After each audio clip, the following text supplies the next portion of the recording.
La magie du vivant. Durant les épisodes de cette chronique, nous partirons à la découverte de la magie du vivant.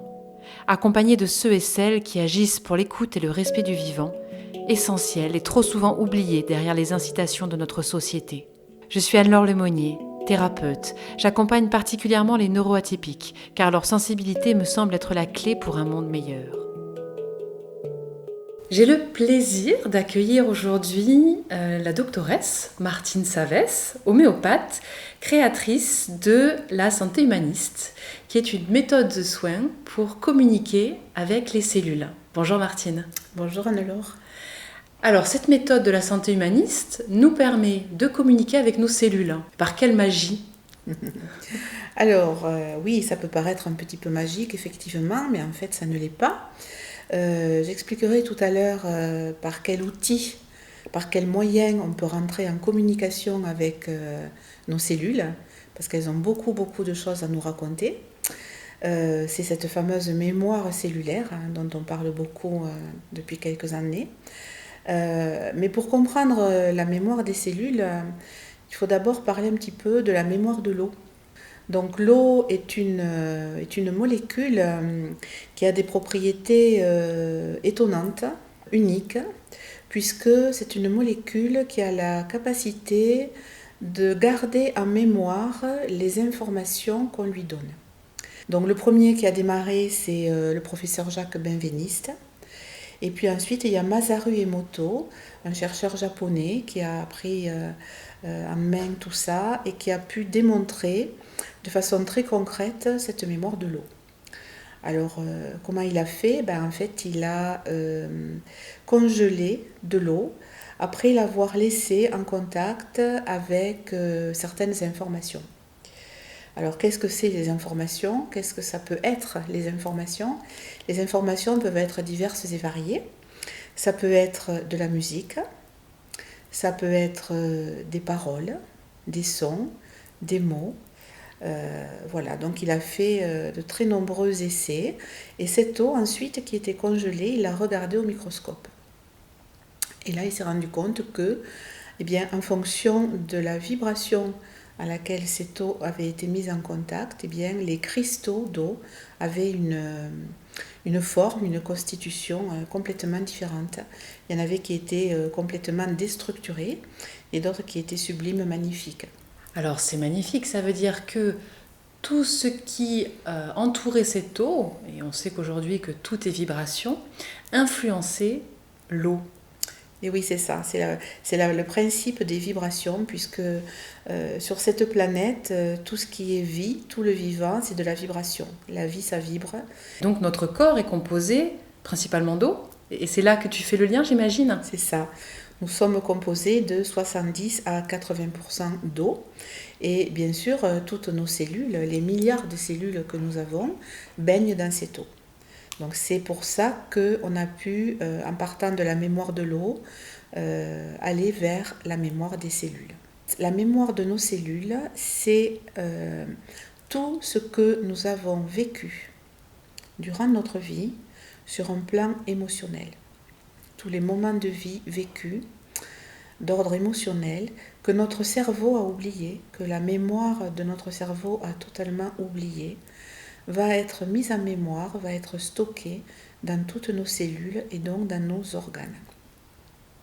Alors on va y retrouver, comme je viens de le dire, des choses que nous avons vécues dans notre vie actuelle, notamment la petite enfance, puisqu'on a tout oublié en général de notre petite enfance, évidemment notre naissance, personne ne s'en souvient, mais également notre vie intra-utérine, puisque ces 9 mois de notre vie intra-utérine sont fondamentaux dans notre construction psychique, et même 9 mois avant notre conception, puisque nous avons vécu au niveau de notre âme des choses durant ces 9 mois avant d'être conçus.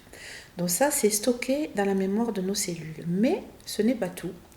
Nous allons aussi y retrouver des choses qui ne nous appartiennent pas, qui appartiennent à notre famille, à nos parents, à nos grands-parents, à nos ancêtres. C'est ce que nous appelons le transgénérationnel. Et également, on va y retrouver des mémoires collectives qui appartiennent à l'inconscient collectif, par exemple les mémoires de guerre selon les pays, et aussi les mémoires karmiques. Ces mémoires karmiques faisant partie de la notion que nous n'avons pas qu'une seule vie sur cette terre et qu'avant de vivre celle-ci, nous en avons déjà vécu d'autres. Et donc c'est la mémoire de ces vies anciennes que nous portons en nous parce que nous revenons avec certaines de ces mémoires. Et donc ça veut dire que nous portons en nous de façon inconsciente plein de mémoires émotionnelles. Et j'imagine que ces mémoires émotionnelles influencent l'être que nous sommes aujourd'hui. Et oui, c'est ça. Parce qu'en fait, ces mémoires émotionnelles, c'est ce que nous appelons notre inconscient. Et notre inconscient, il fait environ 80% et notre conscient 20% seulement. Ça veut dire qu'en permanence, nous sommes sous influence, tous les jours que nous vivons, nous sommes sous influence de ces mémoires inconscientes. Par définition, donc, nous n'en avons pas conscience. Donc moi, je dis toujours, on est un peu comme un petit pantin, un peu manipulé par toutes ces mémoires. Et ce n'est que lorsqu'on commence à s'intéresser à soi, quand on a envie d'apprendre à mieux se connaître, quand on a envie de sortir de certaines problématiques de vie, que nous commençons à pouvoir aller regarder à l'intérieur de nous cet inconscient. Et qu'en allant l'explorer, eh bien, on peut guérir certaines mémoires pour pouvoir s'en libérer. Et comment tu fais du coup pour te connecter à cette mémoire cellulaire et aller décoder cette part d'inconscient que l'on a ? Alors aujourd'hui, on est dans une époque où on a la chance d'avoir de multiples thérapies. En ce qui concerne la santé humaniste, nous utilisons comme moyen de connexion à la mémoire de nos cellules un pouls qui n'est pas le pouls chinois, qui est le pouls de Nogier. Nogier était un médecin français qui a vécu à Lyon, qui a consacré beaucoup d'années de sa vie à la recherche sur l'oreille et sur l'auriculothérapie. Et c'est en faisant ces expériences avec ses patients qu'il s'est rendu compte qu'il y avait des variations d'amplitude du pouls en fonction des informations que l'on donnait au corps. Alors ça a été le point de départ de cette découverte et ensuite évidemment on a pu se rendre compte qu'avec ce pouls on pouvait vraiment interroger le corps, qu'on pouvait accéder dans des choses très profondes et très subtiles et que si on sait se positionner correctement, eh bien, nous pouvons vraiment avoir un dialogue et rentrer dans l'intimité, dans l'histoire de la personne. Donc ça veut dire que pour comprendre une problématique, tu vas rentrer en communication avec la mémoire de nos cellules pour aller chercher l'origine de la blessure et guérir l'être que nous sommes aujourd'hui. Oui, c'est exactement ça, parce qu'en fait, ce qu'il faut bien comprendre, c'est que ce qui nous perturbe aujourd'hui, dans notre vie d'aujourd'hui, ce qui nous crée un malaise, ce qui nous crée un état dépressif, ce qui nous crée une maladie aujourd'hui, eh bien, ce n'est pas l'origine. C'est-à-dire que l'origine de ce problème actuel n'est pas dans le temps présent. L'origine de ce qui nous perturbe aujourd'hui est toujours dans notre passé. Et en fait, le présent vient simplement réveiller, réactiver une mémoire que nous portons dans nos cellules de quelque chose que nous avons vécu dans un temps passé. Tu aurais un exemple à nous raconter peut-être d'une séance que tu as fait pour que ça devienne concret, qu'on puisse comprendre mieux ? Oui, alors je suis actuellement une personne qui a une 50aine d'années, une dame, et qui vient me voir parce que c'est quelqu'un qui galère énormément au quotidien parce qu'elle est extrêmement angoissée, extrêmement anxieuse, de façon totalement démesurée, parce qu'elle a en permanence peur de perdre les gens qu'elle aime. Au point que son mari, ses enfants sont inquiets pour elle. Je commence par donc lui prendre le pouls.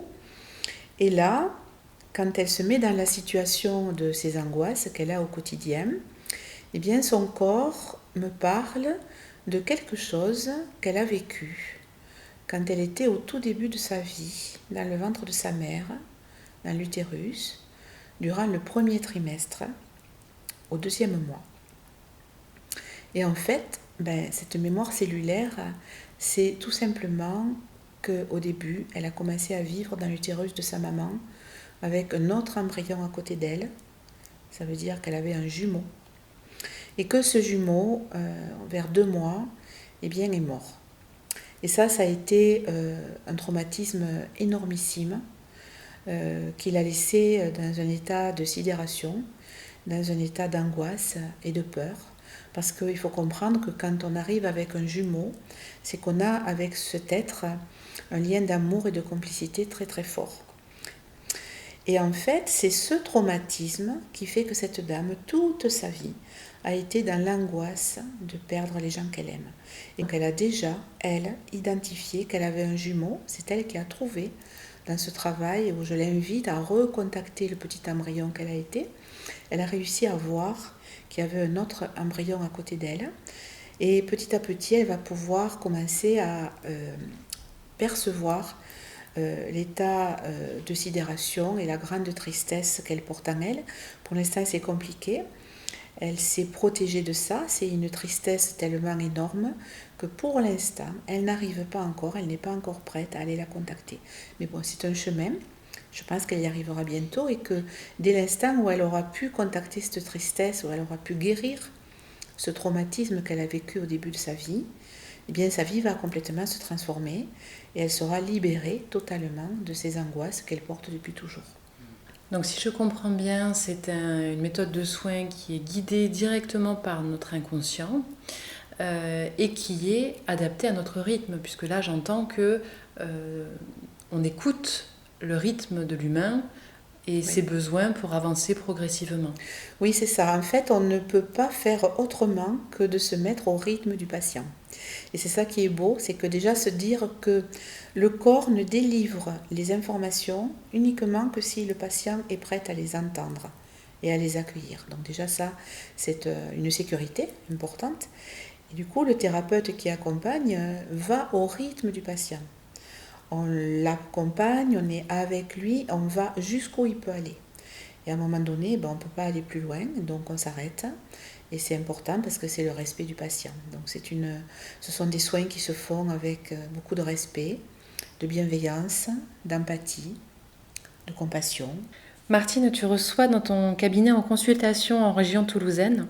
Tes formations sont données partout en France, mais également à l'étranger, et j'ai eu le plaisir d'en bénéficier. C'est ouvert à tous, ceux qui veulent en savoir un peu plus sur la mémoire cellulaire et faire un travail profond sur eux, mais également dans d'autres niveaux, ceux qui veulent devenir thérapeutes ou alors des thérapeutes déjà installés qui veulent modifier et approfondir leur technique de soins dans ce sens. Si on souhaite avoir plus d'informations, on peut te retrouver sur le site institutama.net. La magie du vivant, c'est le jeudi à 8h30 et 12h30 sur Radio Oloron. Retrouvez mes actualités et tous les épisodes du podcast sur mon site internet annelorelemonnier.com. Si les humains souhaitent vivre en paix et dans la joie, eh bien, c'est vraiment l'invitation d'aller guérir nos mémoires cellulaires.